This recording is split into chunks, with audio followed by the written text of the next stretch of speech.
बिस्मिल्लाहिर्रहमानिर्रहीम, अस्सलाम वालेकुम नाज़रीन। गजा जंग फैसला कुन मोड़ पर पहुंच गई है। जंगबंदी के लिए कोशिशें जारी हैं। अमरीकी सदर डोनाल्ड ट्रंप ने बेसनिकाती मुजव्वज़ा गजा अमन प्लान पेश कर दिया है, जिसे दुनिया भर में फ़लस्तीन से मुतल्लिक बड़ी पेशरफ्त कहा जा रहा है। अमरीकी सदर डोनाल्ड ट्रंप ने यह दावा किया है कि गजा अमन प्लान को इजराइल ने तस्लीम कर लिया है और अरब मुस्लिम मुल्कों ने मनसूबे पर इत्तफाक किया, जबकि प्राइम मिनिस्टर शहबाज शरीफ और फील्ड मार्शल ने अमन वादे की मुकम्मल हिमायत की। अमरीकी सदर के मुताबिक गजा का आर्ज़ी निज़ाम चलाने के लिए बैनुल-अक़वामी बोर्ड ऑफ पीस बनेगा। बोर्ड की सरबराही वो खुद करेंगे। साबिक बरतानवी वज़ीर आज़म टोनी ब्लेयर बोर्ड के रुकन होंगे, जबकि नई इंतजामिया में हमास का कोई हिस्सा नहीं होगा। हैरत की बात यह है कि मुजव्वज़ा प्लान के ऐलान के चंद ही घंटों के बाद सिहोनी वज़ीर आज़म ने हठधर्मी का मुजाहरा किया और ये कहा कि फ़लस्तीनी रियासत की बात मुआहदे में नहीं है। अमरीकी सदर से फ़लस्तीनी रियासत पर कोई इत्तफाक नहीं हुआ और किसी सूरत फ़लस्तीनी रियासत को तस्लीम नहीं करेंगे। इत्तलात ये भी आ रही हैं कि कतर और मिस्र ने ट्रंप का मुजव्वज़ा अमन मनसूबा हमास तक पहुँचा दिया है। हमास का ये कहना है कि मनसूबे का मुकम्मल जायज़ा लेंगे और उसके बाद इसका रद्द-ए-अमल देंगे, मगर ख़बरें ये भी आ रही हैं कि हमास ने वाज़ेह कर दिया है कि गजा की हुक्मरानी के लिए किसी गैर मुल्की इदारे को कबूल नहीं करेंगे। टोनी ब्लेयर हमारी कौम के लिए काबिल कबूल शख्सियत हैं। इसी तमाम सूरत हाल से मुतल्लिक हमारा पहला बड़ा सवाल होगा। पैनल में शामिल हैं अयाज खान साहब, आमिर इलियास राना साहब, फैसल हुसैन साहब, नवीद हुसैन साहब और मोहम्मद इलियास साहब। आप सबका शुक्रिया। आमिर साहब, आपसे आगाज़ कर रही हूँ, चूँकि आप मौजूद भी थे अक़वाम मुत्तहिदा की तमाम स्पीचेस, जनरल असम्बली का जितनी भी खिताबात हुए वहाँ पर आप साथ रहे और आप एक तो आपको वेलकम बैक, आप वापस आए। आमिर साहब, आपके ख्याल में ये जो गजा का मुजव्वज़ा अमन प्लान है, ये कितना काबिल अमल है और ये फ़लस्तीन के जो दो रियासती हल की बात है उसके लिए कितना मददगार साबित होगा? अब इजराइल और हमास, आपको लगता है कि मुजव्वज़ा, क्योंकि अभी तो नेतन्याहू ने कहा है कि फ़लस्तीनी रियासत पर अमरीकी सदर ने कोई बात नहीं की, ना ही उस पर इत्तफाक हुआ है, तो आपको लगता है कि इस प्लान को इजराइल और हमास तस्लीम करेंगे? दुआ बहुत शुक्रिया। देखें, जब 24 तारीख को ये मुलाकात हो रही थी अरब हुक्मरानों की 23 को वहाँ पे अमेरिका में, और मैं पाकिस्तान से जाने से पहले ये खबर दे के गया था कि 7+1 की जो मीटिंग है वो होने जा रही है और कतर और ये दोनों थे। ये मैंने यहीं इस्लामाबाद से खबर दी थी। फिर वहाँ जिस दिन ये मीटिंग हुई तो मैं लोगों से मिला और मैंने टोनी ब्लेयर का नाम भी लिया और विटकॉफ का नाम भी लिया कि ये दो प्लेयर बीच में बैठेंगे और टोनी ब्लेयर का नाम इसराइल नवाज लाबी की तरफ से आ रहा है और CBM के लिए ये कॉन्फिडेंस बिल्डिंग मैयर हो रहा है कि जो दोहा पे हमला हुआ और उसके बाद अरब मुल्कों का एतमाद शटर हुआ अमेरिका के ऊपर, सिक्योरिटी के ऊपर, तो फिर ये मार्को रूबियो गए भी थे, अमेरिकन सेक्रेटरी ऑफ स्टेट वहाँ पे, इसराइल भी गए और दोहा भी गए थे और उसके बावजूद भी उन्होंने जब अनाउंस किया था कि हम इसराइल के साथ खड़े हैं, लेकिन ये कॉन्फ्रेंस कतर ने की और उसमें पाकिस्तान को भी स्पेशली मदऊ किया गया, तुर्की को भी किया गया, अरब ममालिक के अलावा। तो ये जो थी बुनियादी बात यही थी कि सदर साहब की उस वक्त ये हमने ये खबर दी थी कि वो कह रहे हैं कि फिर जो तय करेंगे आप उसको मानेंगे सारे ममालिक, ये नहीं है। और इन्होंने जवाबन ये कहा था कि फिर इसराइल की जिम्मेदारी आपकी होगी, कि ये नहीं है कि जिस तरह नेतन्याहू ने दोहा पे हमला किया और आप 10 मिनट कहते रहे और 50 मिनट का उन्होंने खबर दिलवाई कि 50 मिनट पहले हमने बता दिया था। तो बुनियादी बातें तय हो गई थी। फिर जब प्राइम मिनिस्टर से मैंने सवाल किया वहाँ बांग्लादेश के चीफ एडवाइज़र से मिलने के बाद, तो उन्होंने हमें बताया कि 4 से 5 दिन में हमें तवक्को है कि सीज़ फायर हो जाएगा। कि बुनियादी बात यही चल रही थी कि ये कि फॉलो अप में इसहाक डार जा रहे हैं मीटिंग में और फिर सदर ट्रंप के साथ उनकी मीटिंग हुई जिसकी अनाउंसमेंट सदर ट्रंप ने भी खुद की, कुछ पहले की प्रेस कॉन्फ्रेंस में, बाद में मिलने के बाद की। तो ये तो था बैकग्राउंड। अच्छा, 20 नुकात आ गए, उसके अंदर एक पूरा हैजान बरपा है मुखालफत में भी और हमायत में भी। आपको याद होगा इस प्रोग्राम में मैं शुरू दिन से कह रहा था मुझे ये नहीं समझ आ रही कि हमास से रिप्रेजेंट किसको कर रहा है, क्योंकि इतने हजार लोगों को शहीद करा के हमास को मिला क्या? ये नहीं कि उनकी जद्दोजहद के ऊपर हम क्वेश्चन उठा रहे हैं कि उन्होंने हमला किया, इसराइल को कितना नुकसान हुआ और गजा पे कितने मुसलमानों पे गजब ढाया गया, बर्बरियत हुई, नस्ल कुशी जारी है वहां पे। तो कोई तो कहीं सिवाय एक ईरान के कोई बैक पे तो नहीं खड़ा हुआ था और फिर ईरान पे हमला हो गया। दोनों को क्या मिला उसमें? हम ईरान के साथ खड़े हैं, सऊदी अरब भी खड़ा है, बाकी ममालिक भी खड़े थे, इसराइल के सारे खिलाफ थे। अच्छा, सदर ट्रंप तो पहले से कह रहे थे कि जी इसको जो है कमर्शियल पट्टी बनना चाहिए, उनका अपना एक मंसूबा है और उसकी कुछ चीज़ें इसमें आ रही हैं, कुछ इसराइल की तरफ से आ रही हैं और नेतन्याहू ने, जैसे अब आपने बताया कि हम रियासत फ़लस्तीन को नहीं मानेंगे, इसमें भी रियासत की तरफ इशारा ज़रूर किया गया है और उसकी एक लुली लंगड़ी सी बात की गई है कि किस तरह वो चलेगी और क्या होगी। लेकिन अब कोई बंदा ये सवाल करे क्या आप नहीं मानते बात, तो इसराइल रुक रहा है? क्या उर्दन और मिस्र जो पड़ोस में बैठे हैं वो खुराक तो देने नहीं देते, वो किसी फलस्तीनी महाजिर को अपने मुल्क में दाखिल नहीं होने देते। तो पाकिस्तान समेत जब बाकी ममालिक बैठते हैं और बात करते हैं, चाहे वो OIC का फोरम हो क्या हो, आखिर कोई तो जुल्म बंद करेगा ना। या आप और मैं यहाँ जज्बाती नारे लगा के कि मरने के लिए उन्हें छोड़ दे, जिस तरह मकबूजा कश्मीर में हो रहा है कि जाके क्या कर रहे हैं, वो अपनी इंडिजिनस मूवमेंट चला रहे हैं। अच्छा, जो उनकी नुमाइंदा अथॉरिटी है वो बातचीत के लिए फलस्तीन के लिए तैयार है कि कोई रास्ता बनना चाहिए। अगर हमास ही सबको रिप्रेजेंट करती है तो फिर उसका पहले 65 से 80 हज़ार लोगों के शोहदा का हिसाब देना चाहिए कि आपने जो ये कार्रवाई की उसके बदले में आप कहां खड़े हैं। उनके यरगमाली तो आपने बना ली है, लेकिन उनके लिए क्या कर रहे हैं? मेरा ख्याल है कि हमारे यहाँ भी अब प्राइम मिनिस्टर परसों जब पहुंचेंगे, कैबिनेट भी करेगी बात, पार्लियामेंट में भी बहस होनी चाहिए। हमने बेशक हमायत का ऐलान किया है, ओपनली सबको बताना भी चाहिए, डिस्कशन होनी चाहिए, डिस्करेजमेंट नहीं होनी चाहिए कि जी कोई बात भी ना करे, जरूर करें। लेकिन इशू ये है कि मजलूम फलस्तीनियों को रास्ता उनकी बका का कहां से मिलेगा, यही ढूंढना चाहिए। जी आया साहब, देखिए अभी तो जाहिर है ये एक प्लान है, 20 नुकात हैं। अभी इसको जाहिर है हम ये तो नहीं कह सकते कि मुआहदा हो गया और उसके बाद चीज़ें सारी ठीक हो गई हैं। और स्पेशली अभी हमास का रिएक्शन भी इस पे आना बाकी है कि वो किस तरह से देख रहे हैं। उनके को एक का लीडर ने अलबत्ता कुछ चीज़ों को इसमें से मुस्तरद भी किया है। और ये अच्छी बात है कि इस पर डिबेट की जो बात हो रही है, डिबेट बड़ी इंपॉर्टेंट है कि डिबेट हो। कुछ चीज़ें ऐसी हो सकती हैं जैसे वो इसहाक डार कह रहे थे कि टोनी ब्लेयर की जगह को और भी हो सकता है। कंसेंसस होना है ना अभी तो बहुत सी चीज़ों पे, लेकिन एक कदम आप समझें कि उस तरफ बढ़ाया गया है, क्योंकि जितना जुल्म हो गया और वो नेतन्याहू तो रुकने के लिए तैयार नहीं है। ये भी अपनी जगह बात ठीक है कि नेतन्याहू बड़ी तेज़ी से आइसोलेट भी हो रहे थे इस सारी सिचुएशन में, क्योंकि ज़ाहिर है वो इतनी ज़्यादा जब जुल्म कहीं किया जाता है तो उसके बाद फिर उसका नोटिस कहीं तो लिया जा रहा होता है। आलमी अदालत इंसाफ का फैसला आपके सामने है, उस सारा कुछ ठीक है, लेकिन नेतन्याहू रुकने के लिए तैयार नहीं थे और मुकम्मल सपोर्ट अमेरिका की रही है थ्रू आउट। और आज भी जब ट्रंप या कल भी जो बात कर रहे थे वो यही कर रहे थे कि हमास को फिर खतरनाक नताइज के लिए तैयार रहना होगा। मतलब वो तो पार्टी तो है, उस बोर्ड की सरबराही भी कर रहे होंगे डोनाल्ड ट्रंप, लेकिन वो पार्टी नजर आ रहे हैं कि वो उस तरफ खड़े हैं। लेकिन इसके बावजूद इसका और हल क्या हो सकता था, सोचने वाली बात है कि अगर अभी तो 2 रियासती हल तो बहुत दूर की बात है, क्योंकि वो आपको पता है ना, कुछ अपनी ऑडियंस के लिए भी आपको कुछ बयान भी देने पड़ते हैं, क्योंकि यहाँ ये बड़ा सेंसिटिव इशू है इजराइल को तस्लीम करने के हवाले से, स्पेशली क्योंकि वो जब से ये मुल्क बना है और कायदे आज़म के भी जो इस हवाले से फरमुदात रहे हैं इजराइल के हवाले से, और वो एक हमारी स्टेट पॉलिसी हमेशा से रही है कि किसी सूरत इजराइल को तस्लीम नहीं किया जाएगा, तो उस हवाले से ज़ाहिर है कुछ आवाज़ें तो आएंगी। आज फजलुर रहमान साहब का एक इनिशियल रिएक्शन उस पर मैंने देखा है। अभी जमात इस्लामी भी आपको पता है बहुत ज़्यादा प्रो पैलेस्टाइन है, वो भी इस इशू पे अभी उनका भी रिएक्शन देखना है।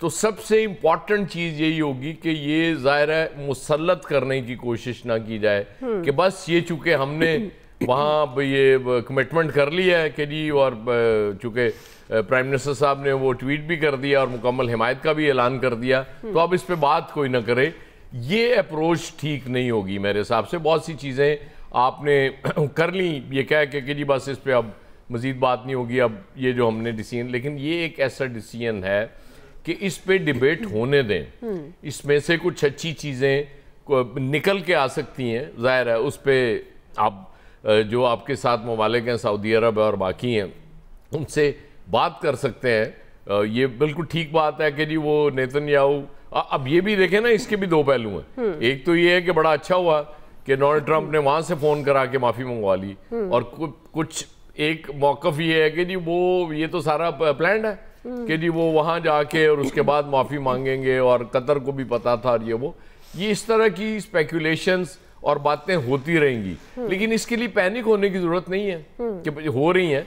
अगर आप नेक नियति से एक ये चाह रहे हैं कि वहाँ कत्लेआम बंद हो जाए गजा में, सबसे पहले तो अब ये फौरी तौर पे नेतन्याहू को रुकवाए ना कि वो वहाँ जंग तो बंद करे ना, हमले तो बंद करे, वहाँ लोगों को खुराक मुहैया करना शुरू करे, उसके बाद चीज़ें आगे बढ़ेंगी। सिंसेरिटी भी पता चलेगी कि हाँ वाकई ये सिर्फ ये नहीं कि इजराइल का ख्याल है, फ़लस्तीनियों का भी ख्याल है, क्योंकि एप्रीहेंशंस तो फ़लस्तीनियों में भी होंगी, जाहिर है कि जी वो एक फोर्स आके बैठ जाएगी, एक वो उसका सरबराह जो बन रहा है उसका अथॉरिटी का वो प्रो इजराइल है, तो क्या होगा, वो जाहिर है वो अपनी जगह चीज़ें रहेंगी।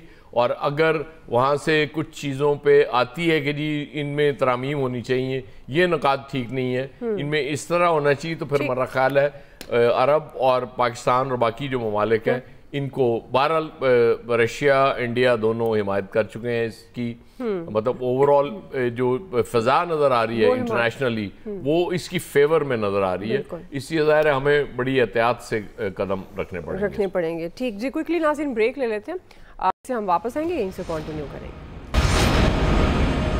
जी वेलकम बैक नाज़रीन। नबी साहब, अब ये अमन वाहिदा किस हद तक पायदार और अमली साबित हो सकता है? ज़ाहिर निकात की बात हो गई है, अब इसराइल का भी इनिशली एक रद्द-ए-अमल आया फ़लस्तीन की रियासत की तस्लीम करने के हवाले से, हमास का भी उन्होंने भी कहा कि ये जो ट्रंप का गज़ा अमन प्लान है ये हकीकी या मुनसिफाना हल नहीं है, तो आप समझते हैं ये कितना पायदार और अमली साबित हो सकता है फ़लस्तीन के कॉन्टेक्स्ट में?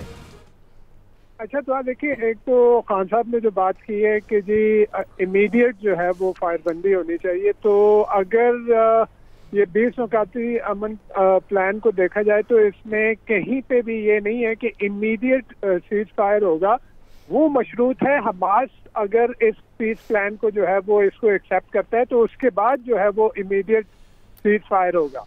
जहाँ तक इजरायली प्राइम मिनिस्टर नेतन्याहू की बात है, उन्होंने कहा कि जी दो रियासती हल का जिक्र नहीं है इस पीस प्लान में, तो उनकी ये बात भी बिल्कुल ठीक है कि अगर आप इन 20 नुकात को देखें तो उसमें कहीं पे भी ये दो रियासती हल की बात नहीं की गई। अच्छा, जो असल चीज है वो ये है कि ये जो पीस प्लान दिया गया है, इसको अगर बगौर इसका मुताला किया जाए, और हमास की बात भी ठीक है कि ये एक जस्ट मुनसिफाना जो है वो ये पीस प्लान नहीं है, क्योंकि देखिए इसमें वो सारी बातें जो इजराइल कहता है वो सारी बातें मानी गई हैं, जो हमास कहता है वो बातें जो है इसमें नहीं मानी गई। यहाँ पे ये बात तो की जाती है कि जी इजराइल की सिक्योरिटी जो है वो गारंटी की जाएगी, लेकिन एट द सेम टाइम ये नहीं कहा जा रहा कि जी पैलेस्टीनियंस की सिक्योरिटी कौन गारंटी करेगा, या जिस तरह से पहले भी बार हम जिक्र कर चुके हैं कि इजराइल जिस तरह से एक बदमस्त हाथी की तरह वो कभी लेबनान पे चढ़ाई करता है, वो कभी सीरिया पे चढ़ाई करता है, वो कभी यमन पे चढ़ाई करता है, वो कभी ईरान के ऊपर चढ़ाई करता है और कभी कतर के ऊपर आ जाता है, तो इस बदमस्त हाथी को कौन कंट्रोल करेगा?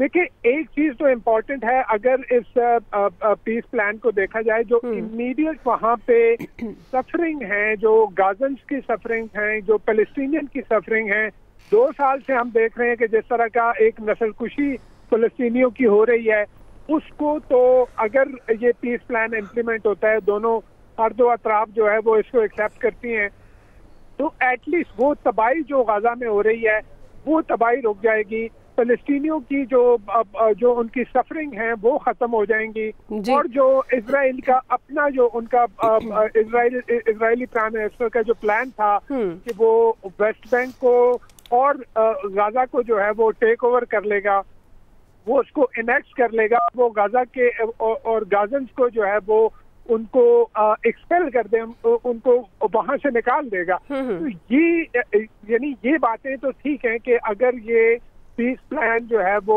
इन लेटर एंड स्पिरिट इम्प्लीमेंट होता है तो ये उनकी सफरिंग खत्म हो जाएंगी। और इसी पीस प्लान में जो है ये बात कही गई है कि इसके बाद जो पायदार और जो उसका सोल्यूशन होगा वो इसके बाद का जो है वो यानी इसके बाद का वो स्टेप है। तो इस वक्त इस तनाजुर में अगर देखा जाए कि 2 साल से इजराइल कुछ नहीं मान रहा था, आप देखें इंटरनेशनल कोर्ट ऑफ जस्टिस हो जाए, इंटरनेशनल क्रिमिनल कोर्ट हो जाए, यूएन हो जाए, यूएन की डिफरेंट एजेंसीज हो जाएं, जिसकी भी बात करें इजराइल ने नहीं बात मानी किसी की भी, यहाँ तक कि वो अमेरिका की बात नहीं मान रहा था। तो अगर इस पीस प्लान के तहत वो ये बातें मान लेता है तो मेरे ख्याल में ये एक मस्बत चीज होगी। लेकिन एक बात और जो बहुत इम्पोर्टेंट है कि इजराइल को कौन पाबंद करेगा कि वो इस मुआहदे को जो है उसको उसकी पासदारी करे। बिल्कुल, आप देखिए 93 का ओस्लो अकॉर्ड देख लें, 95 का ओस्लो अकॉर्ड देख लें, यही इजराइल था, इसी ने साइन किए थे और उसके बाद जो है उसने उसको नहीं माना। वो ओस्लो अकॉर्ड में ये अच्छा अभी 2024 में इंटरनेशनल कोर्ट ऑफ जस्टिस का जो उनका फैसला आया कि जी इजराइल जो फलस्तीनी इलाकों पे उसका कब्जा जो है वो गैर कानूनी है और वो खाली करे उन जगहों को। ठीक, तो अगर इजराइल यूएन को नहीं मान रहा, अगर वो किसी को नहीं मान रहा, तो ये इंश्योर करना बहुत जरूरी है कि इजराइल इस पीस प्लान को, और ये जिस तरह से ट्रंप ने पिछली दफा कहा था कि जब कतर के ऊपर अटैक किया इजराइल ने, तो ट्रंप ने कन्वीनियंटली वो कह दिया कि जी वो मुझसे पूछ के नहीं किया। तो अब अगर अमेरिका ये मुआहदा करवा रहा है तो क्या गारंटी है? आप गारंटी ये तो मांग रहे हैं कि जी जो हमसाया ममालिक हैं, उसमें आपका मिस्र है और बाकी ममालिक हैं, वो गारंटी करेंगे कि जी इजराइल की सिक्योरिटी को खतरा ना हो। ठीक, तो कौन गारंटी करेगा कि इजराइल जो है वो लॉन्ग टर्म पे अपने हमसाया ममालिक के लिए जो है वो खतरा नहीं बनेगा? सही सही जी। फैसल साहब, अब जिस तरह नवीद साहब कह रहे हैं, साबका वादा खिलाफियों तो मौजूद हैं इसराइल की, तो ये गारंटी वाली बात भी दुरुस्त है। आपको लगता है कि जो फ़लस्तीन के अवाम के बुनियादी हुकूक और रियासत की तस्लीम के हवाले से बात की जा रही है, अब ये मुआहदा ज़ाहिर है अभी जब इसको प्रैक्टिकली देखा जाएगा किस तरह से अमल दरामद किया जा रहा है, तो आपको लगता है ये इनको एड्रेस करेगा जो बुनियादी हुकूक से मुतल्लिक है और रियासत से मुतल्लिक? देखिए, ये एक अहम तरीन पेशरफ तो है, लेकिन इसको आप फैसला कुन पेशरफ नहीं कह सकते।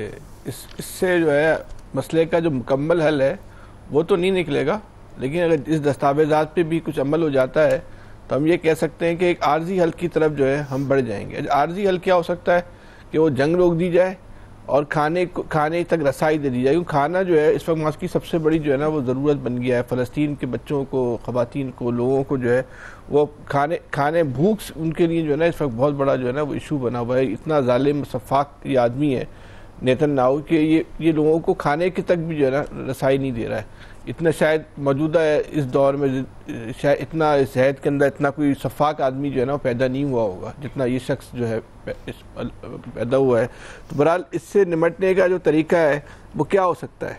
वो ये हो सकता है कि आपके पास इतनी ताकत हो कि ताकत की बुनियाद पे आप इसका गिरेबान पकड़ लें, या आपके पास जो है इतना एतमाद हो, वो जज्बा हो। अब ये तो हम लोगों के पास कुछ भी नहीं है, ना ताकत है, ना एतमाद है, ना जज्बा है कि हम जाके जो है उसको ताकत की बुनियाद पे रोक लें। तो बहरहाल अब तो माहिदा करके ही आपने रास्ता निकालना है ना। आप इस वक्त मुस्लिम उम्मा जो है फेस सेविंग के लिए, जिसी के लिए भी अगर ये बैठ गई, ये भी बहुत बड़ी बात है। तो ये माहिदा करके ही इस वक्त जो है वो रास्ता निकाला जा सकता है। अच्छा, आप जिस तरह रास्ता निकाल रहे हैं, जिस पोजीशन पे हम लोग खड़े हैं, हमसे मतलब मुसलमान ममालिक खड़े हैं, वहाँ विनिंग पोजीशन के साथ तो आप रास्ता नहीं निकाल सकते। तो आपको तो अपर हैंड तो फिर भी इसराइल का ही रहना है, वो रहेगा एंड। तो बहरहाल इस वक्त जो है वहाँ के जो लोगों का मसला जो है, किसी का जंग रुक जाए और उनको खाना मिलना शुरू हो जाए, तो ये काम भी अगर हो जाता है तो इस वक्त तो ये भी एक बहुत बड़ी जो है ना वो कामयाबी होगी ना। उसके बाद जो है आगे देखेंगे कि क्या हो सकता है और क्या नहीं हो सकता। लेकिन जो इस वक्त हालात हैं और जो हमारे मुस्लिम ममालिक की जो सूरत-ए-हाल है, उनकी दाखिली, उनकी जो अंदरूनी मसाइल हैं, या उनकी जो विल पावर है, या उनका जो जज्बा ईमानी है, बातें करने की हद तक नहीं, अमली तौर पे, उसमें तो बहरहाल ये मैं समझता हूँ कि बेहतर है कि अभी अगर ये दो काम भी हो जाएं तो वो तो ठीक है। लेकिन ये कहना है कि इसराइल की गुंडागर्दी ख़त्म हो जाएगी, वो नहीं ख़त्म होगी। वो गुंडागर्दी जो है ना वो और बढ़ेगी, उसमें जो है ना गुंडागर्दी में जो है ना वो और इजाफा होगा। लेकिन ठीक है, अब क्योंकि अमेरिका भी उसके साथ मिला हुआ है और ये लोग मासूम लोगों को कत्ल करके उनका ये लोग जश्न मनाते हैं। ये मरीजों को नहीं छोड़ रहे, ये बच्चों को नहीं छोड़ रहे, ये औरतों को नहीं छोड़ रहे। जिस बेदर्दी से वहाँ मुसलमानों का जो है वो कत्लेआम किया जा रहा है, मुसलमान भी नहीं बल्कि इंसानियत का जो है वो कत्लेआम किया जा रहा है, तो और उसको सेलिब्रेट कर रहे हैं, उसको अपनी ताकत कह रहे हैं। तो अब उसका मुकाबला तो आप ताकत से ही कर सकते हैं। जब आप ताकत से नहीं करना चाहते तो फिर आपने जो दरमियान का बीच का रास्ता निकालना है। अगर ये भी इस पे भी अगर अमल दरामद हो जाता है तो ये इस मौजूदा हालात में भी जो है ना इसको आप कामयाबी ही समझें, ये एक बड़ी अचीवमेंट होगी, इसमें कोई शक की बात नहीं। सही सही। क्विकली नाज़रीन एक से वापस आएंगे, यहीं से कंटिन्यू करेंगे। जी वेलकम बैक नाज़रीन। इलियास साहब, अब अमन प्लान को अगर देखा जाए तो अरब मुस्लिम मुल्कों समेत मुतअद्दिद ममालिक ने इसकी हिमायत की है। जिस तरह अभी फैसल साहब बात कर रहे हैं, डेफिनेटली गजा में अमन के लिए एक बड़ी पेशरफ्त तो कहा जा रहा है। आपको लगता है कि ये प्लान फ़लस्तीन के जो 2 रियासती हल की बात है उसमें कितना मददगार साबित होगा? देखिए, जो अभी मुजव्ज़ा निकात दिए गए हैं उस पर अभी मंजूरी तो उसकी देखें, अभी इसको सारे मुस्लिम ममालिक ने जो है उसको बिल्कुल किया है, लेकिन जो फ़लस्तीन है बिल्कुल और उसकी जो रियासत को एज ए तस्लीम करने के लिए इसराइल ने इनकार किया। नेतन्याहू ने कहा कि हम उनको एज ए रियासत तस्लीम नहीं करेंगे, तो फिर वो कैसे 2 रियासत की वो जो है जो एकॉर्ड है उसको किस तरह मानेंगे कि 2 रियासत? अगर इसराइल हमास नहीं मानती तो फिर कैसे इस पर अमल दरामद होता है? तो ये चीज़ है, इस पर बहस की जाए, इस पर देखा जाए और मुकम्मल यकीन दहानी कराई जाए कि रियासत तस्लीम किया जाए और जितना नुकसान हुआ है उसमें तमाम पार्टिसिपेट करें और इसराइल उनका कंपनसेशन करे, जो भी है अमेरिका भी कंपनसेशन करे, क्योंकि ये जो जिस तरह बुला के किया गया है इसको ताकि इन पर मज़ीद हमला ना किया जाए, तो तमाम मुस्लिम ममालिक यही है कि इस पर इसराइल की जानब से जो गज़ा पर हमले बंद किए जाएं, क्योंकि 70 से 80% जो है मकानात वगैरह वो सारे इमारतें सरकारी वो ख़त्म हो चुकी हुई हैं, तो लोगों की अमवात हुई है, नस्ल कुशी हो रही है। तो रोज़ाना देखें इतने हैं कि खाने को लोगों के पास उधर नहीं है, बच्चे उधर बिलख रहे हैं और भूख से भी दम तोड़ रहे हैं। तो ये सारे जो शहीद किए जा रहे हैं उनको लोगों को, तो इसके साथ तो यही है कि जब तक इनके साथ बैठ के अमेरिका इस बात की यकीन दहानी ना कराए कि फ़लस्तीन को वो एज ए रियासत तस्लीम करता है, अगर उसने कहा जंग बंदी की जाए, और ये जो अमेरिका की जानब से जो कहा जा रहा है ये आर्जी कहा जा रहा है, मुस्तकिल बुनियादों पर क्यों नहीं किया जा रहा? तमाम मुस्लिम ममालिक एक बात पर फिर कह रहे हैं कि वो जी वो कर रहे हैं, बस इतने इसराइल की बात मानने के लिए अमेरिका ने इतना बड़ा लिया और उसको मेडिएशन करने के लिए ये सारा कर रहे हैं। मुस्लिम ममालिक की बिल्कुल बात ठीक है कि जंग बंदी तो की जाए, वो किसी की बात ही नहीं मान रहा इसराइल।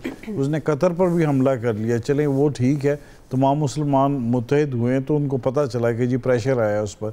इसी तरह जो ये जब तक तस्लीम नहीं करेंगे इसराइल की एज ए रियासत, और वो फिर वो अगर ये देखें हमास उनको तस्लीम करते हैं कि नहीं करते, अब ये देखें ये इस बात पर देखें मुआहदा हो पाता है कि नहीं हो पाता, क्योंकि दोनों तरफ जो है अभी तक जो डेड लॉक है वो इस पर है, वो देख रहे हैं। अब देखें इस पर अमेरिका की जानब से भी कहा गया कि जी हमास को 3 से 4 दिन दिए गए हैं कि वो इस पर अमल रहा। तो इसी तरह बिल्कुल वो उसको भी कहना इसराइल को कि इनको बस ये रियासत तस्लीम करें, इनको कंपनसेशन करें, जिस तरह भी है, तो जिस तरह भी करें, सऊदी अरब, यूएई और कतर करेंगे कम, तो वो बिल्कुल साढ़े लगने, तो वो बिल्कुल आए, जो एक फोर्स बनाई जाए मुस्लिम ममालिक की फोर्स बनाई जाए गज़ा की, ताकि उसकी हिफाजत की जाए, जो भी तरीक़ाकार है उसको तय किया जाए और वाज़ेह तौर पर किया जाए।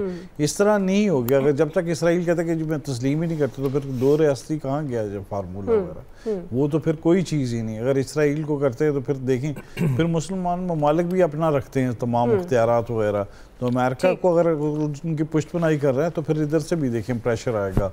हालात बदल रहे हैं अब, बिल्कुल जी हालात बदल रहे हैं, बिल्कुल वाज़े और प्रैक्टिकल चीज़ें अब सामने आनी चाहिए। अब आने वाले दिनों में पता चलेगा कि हमास का क्या पॉइंट ऑफ व्यू है और नेतन्याहू किन निकात पर अमल दरामद करता हुआ नजर आता है। आज के एक्सपर्ट से इतना ही नाज़रीन, फीडबैक दीजिएगा, ख्याल रखिए, अल्लाह।